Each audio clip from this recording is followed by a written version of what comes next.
কারোর স্বামী মারা গেলে সে নারীর করণীয় কি? যে সমস্ত পুরুষরা মৃত্যুবরণ করেন তাদের মৃত্যুর পর তাদের স্ত্রীদের করণীয় হলো তারা 4 মাস 10 দিন নিজেদেরকে নিবৃত করবেন, অর্থাৎ 4 মাস 10 দিন পর্যন্ত তারা অন্যত্র বিবাহ বন্ধনে আবদ্ধ হবেন না। আর যদি তাদের গর্ভে কোনো সন্তান থাকে তাহলে সন্তান ভূমিষ্ঠ হওয়া পর্যন্ত তারা এই অপেক্ষাটা করতে হবে।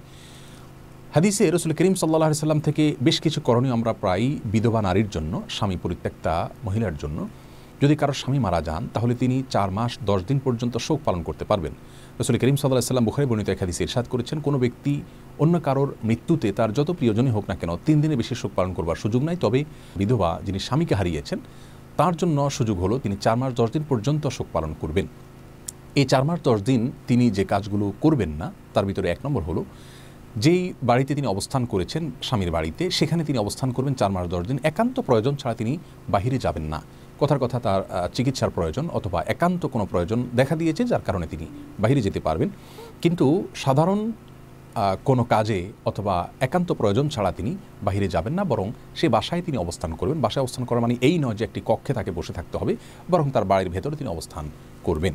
এটা হলো তার প্রথম করণীয়। সেই সাথে এই সময়ের ভিতরে তিনি কারোর সঙ্গে বিবাহ বন্ধনে আবদ্ধ হতে পারবেন না। দ্বিতীয় যে করণীয় তার জন্য রয়েছে সেটা হলো যে তিনি কোনো সুন্দর পোশাক আশাক বা সাজগোজ করা বলতে আমরা যেটা বুঝি সেটা তিনি করবেন না।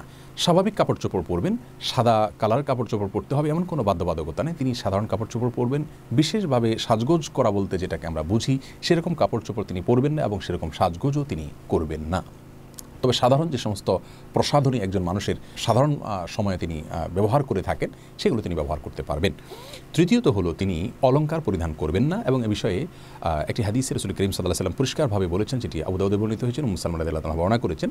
তার মধ্যে এটিও রয়েছে যে তিনি অলংকার ব্যবহার করবেন না, এমনকি আংটিও যদি পরিধান থাকে সেটাও তিনি খুলে রাখবেন।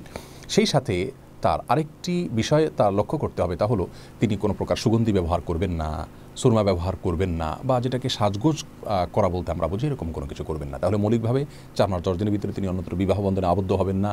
নিজে সে বাড়িতে অবস্থান করবেন, সেখানে অবস্থান করা তার জন্য যদি কোনো কারণে জটিল হয় তাহলে অন্য কোথাও অবস্থান করবেন, কিন্তু সেখানে অবস্থান করবেন, একান্ত প্রয়োজন ছাড়া বাহিরে যাবেন না, এবং রূপচর্চা করবেন না। সাধারণ কাপড় চোপড় পরবেন, বিশেষ কাপড় চোপড় যেগুলো কোথাও যেতে পরিধান করা হয় এরকম কোনো কাপড় চোপড় পরবেন না। অলংকার পরবেন না, পরিধানে থাকলে সেগুলো খুলে রাখবেন, এবং সুগন্ধি ব্যবহার করা, সুরমা ব্যবহার করা এগুলো থেকে তিনি বিরত থাকবেন। তবে এই বিষয়গুলো 4 মাস 10 দিনের জন্য। 4 মাস 10 দিন পার হওয়ার পরে তিনি সাধারণভাবে যে কোনো অন্য সময়ের মতো পোশাক আশাক পরতে পারেন, সাজগোজ করতে পারেন এবং অলংকার পরিধান করতে পারেন, অন্য সব কিছু তিনি করতে পারবেন। আজীবন তাকে সাদা শাড়ি পরিধান করে থাকতে হবে অথবা অলংকার পরিধান করতে পারবেন না, এরকম কোনো কথা কোরআন অথবা হাদিসের কোথাও বলা হয়নি।